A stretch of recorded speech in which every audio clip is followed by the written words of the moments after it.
Ouais, allô les filles? Ouais, c'était pour vous demander si vous avez vu qu'on avait un examen d'anatomie la semaine prochaine sur le genou.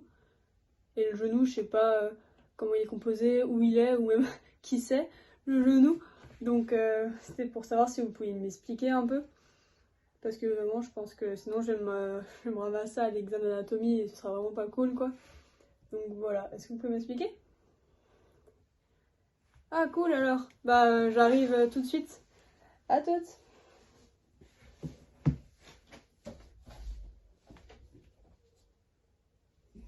A few moments later.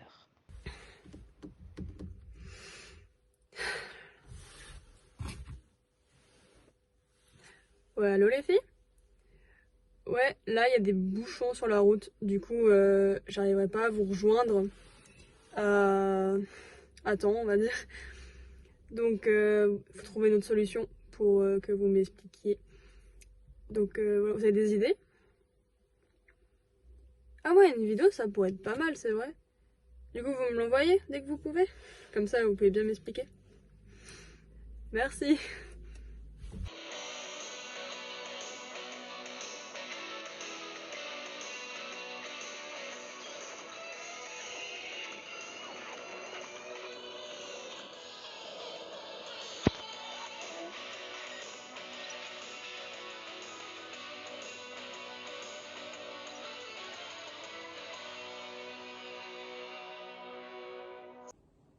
Coucou Lisa! Aujourd'hui, on va te faire une petite vidéo pour t'expliquer ce que c'est le genou et pour que tu puisses réussir ton partiel d'anatomie. Alors aujourd'hui, on va parler de l'arthrologie du genou. Qu'est-ce que c'est l'arthrologie? Donc l'arthrologie, ça va comporter toutes les articulations et les moyens d'union, qu'ils soient passifs ou actifs. D'accord. Donc, le genou, il est composé de 4 os. C'est ça. Alors au milieu du genou, on va avoir la patella.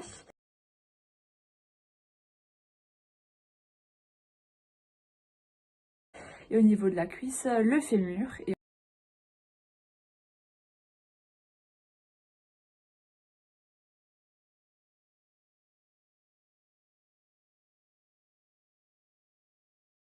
ensuite, on a 2 os dans la jambe, on a la fibula et le tibia.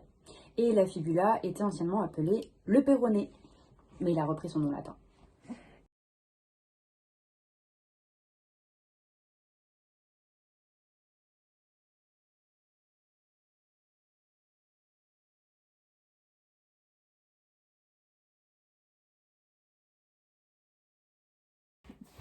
Donc, pour pouvoir maintenir ces 4 os, il nous faut des articulations. Et le genou en comporte 3.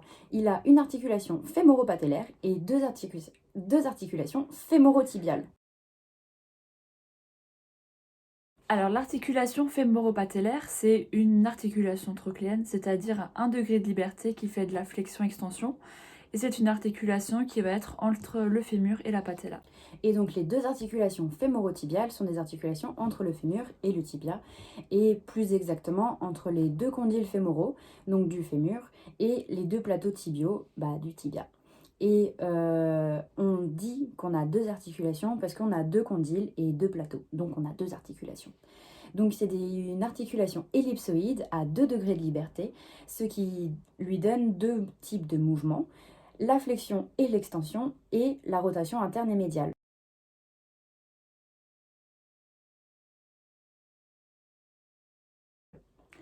Ensuite, c'est bien beau d'avoir des os et des articulations, mais il faut qu'ils soient maintenus. C'est pour ça qu'on a des moyens d'union passifs et actifs. Effectivement, dans les moyens d'union passifs, on a tout ce qui est capsule articulaire, ménisque et tous les ligaments. Alors la capsule articulaire, c'est un manchon fibreux articulaire qui s'insère autour des surfaces articulaires du genou. En gros, elle englobe tous les os, donc la patella, le tibia et la fibula, et les 3 articulations. Ce qui fait d'elle une capsule protectrice dans laquelle va circuler le liquide synovial. Et le liquide synovial, c'est un lubrifiant qui va permettre de lubrifier l'intérieur du genou.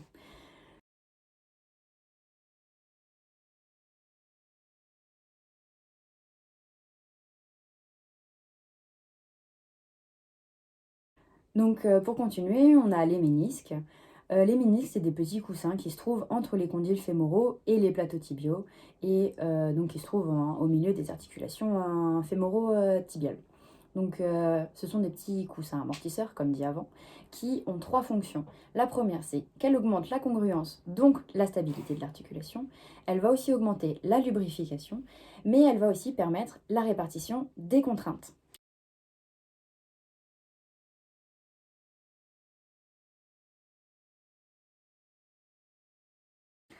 Ensuite, on sait que le genou, il a un double système de ligaments, donc les ligaments collatéraux et les ligaments croisés.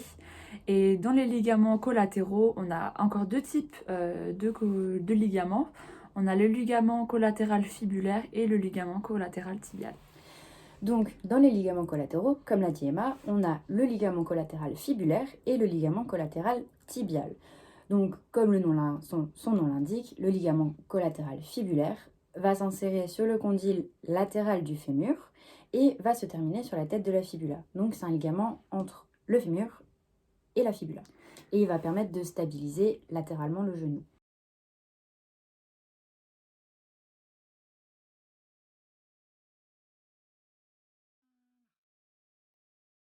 Ensuite, on a le ligament collatéral tibial qui va s'insérer sur le condyle médial et il va se terminer sur la patte doigt et sur la capsule articulaire. Et il a pour fonction de stabiliser le côté médial du genou.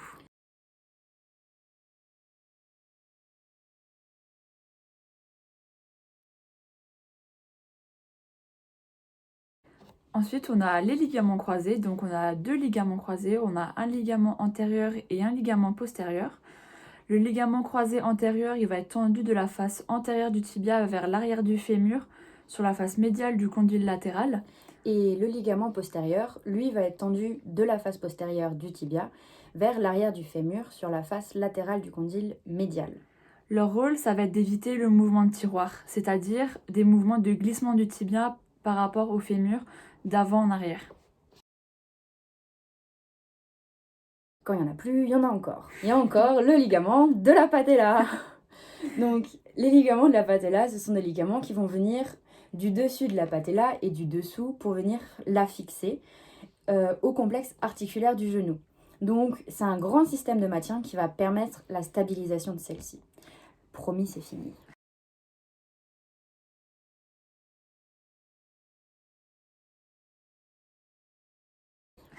Il nous reste juste les moyens du noix actif. Alors, on a le muscle de la patte doigt. C'est le muscle de la patte doigt. C'est les muscles de la patte doigt, Emma. Je te rappelle qu'il y en a 3. Oui, il y a le gracile, le sartorius et le semi-tendineux.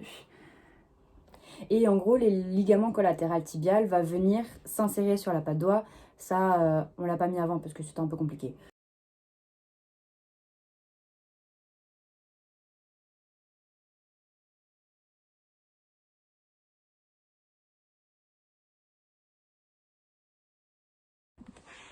Donc maintenant, on va voir le tractus iliotibial qui est composé du fascia lata, donc qui est une bandelette cartilagineuse, et du tenseur du fascia lata. Et donc son rôle, ça va être d'éviter l'ouverture de genou en compartiment latéral.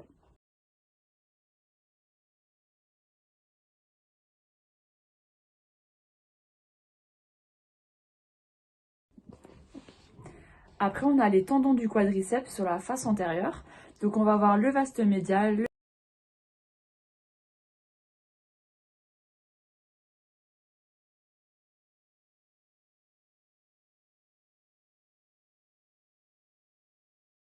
le vaste latéral,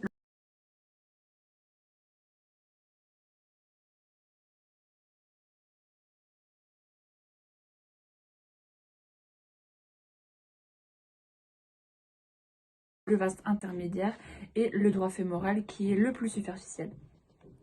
Et en fait, ces 4 chefs, ils vont se regrouper en un tendon quadricipital qui va ensuite passer en relais sur la patella pour ensuite se terminer par le ligament patellaire au niveau du tibia.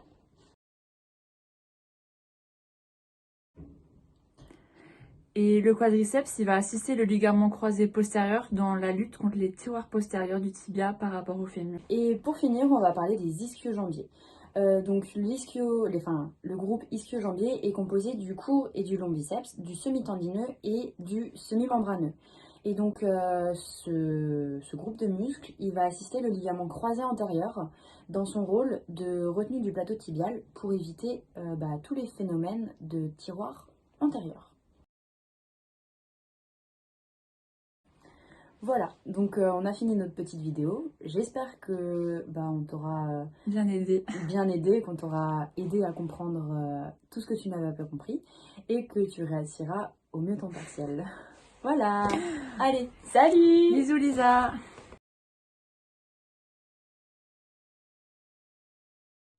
Les différents ligaments. Non, je recommence. Vas-y, réponds-moi à la question. Mais du coup, Emma, c'est quoi l'arthrologie? Ok. J'espère que je suis dans le cadre au moins. En plus, je fais que gigoler. Scène 2. Scène 3. Ok. Scène 4. Ok. Scène 6. Ça va être compliqué. Hein. Une fois que je commence à rigoler là. Tu vas bien? Coucou Lisa. Salut Lisa. Attends. On se met d'accord sur le coucou, salut. Au niveau de la jambe, la fibule. Voilà, qu'est-ce que j'ai fait? C'est quoi ça? On va avoir la pâtée. Putain, ça me Et ensuite, je sais pas quoi dire. Le rôle du tractus iliotibial va être l'antivalgum. Donc, c'est-à-dire qui va venir éviter l'ouverture du genou en compartiment latéral. Donc maintenant, on va avoir le muscle, enfin, c'est pas un muscle, mais le muscle tractus iliotibial, qui lui se trouve sur la main. Une bandelette cartilagineuse et du tenseur du fascial antal. On va parler du tractus iliotibial. Le rôle va être anti-valgum, c'est-à-dire... Putain, non. Ensuite, on a le tractus qui va être composé du fascia lata, qui est une d'éviter l'ouverture de genou en compartiment latéral. Ensuite, on a les Tendons du poignet.